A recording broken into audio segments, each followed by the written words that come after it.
Back at the desk this weekend talking about the land situation, farmland situation, is Ray Brownfield, Land Pro LLC.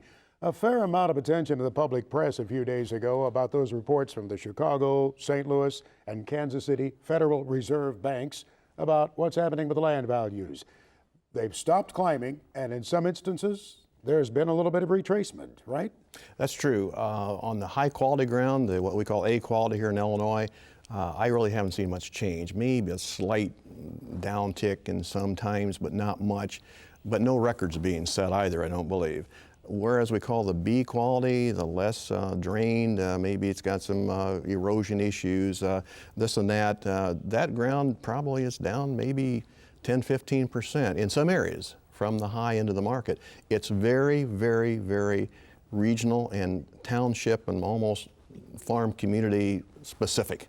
It's down to that. To what extent is it just farmers buying the ground? Because I know you've worked with clients from business and industry, from the food industry. You've even been out with some actors and entertainers who've been interested in buying farmland. Are those people still attracted? They are, but still primarily it's the farmers, the owner-operators who want to add to their existing base. If it's next door to them, it's an auction, and about 50% of the ground has been selling by auction. The higher quality has for sure. And they're there, and they're going to try to buy the land if they possibly can.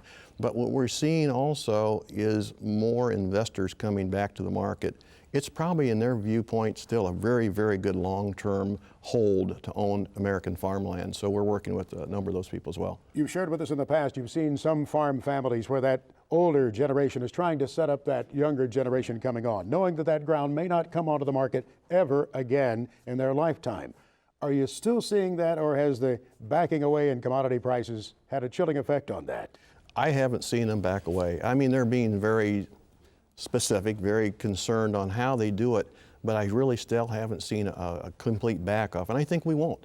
I think as long as land's available and there's a position where they can buy it at what we hope is a reasonable price, whatever that is today, they're going to be in the marketplace, because where else would they put their land? That's where they feel the most comfortable, their money, I should say.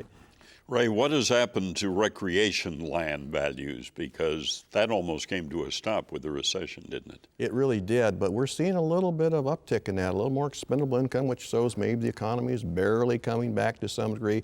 So there's some more of that happening, which was not the case even a year ago. And in half a minute, talk to me about the 1031 tax exchange. Is that a thing of the past?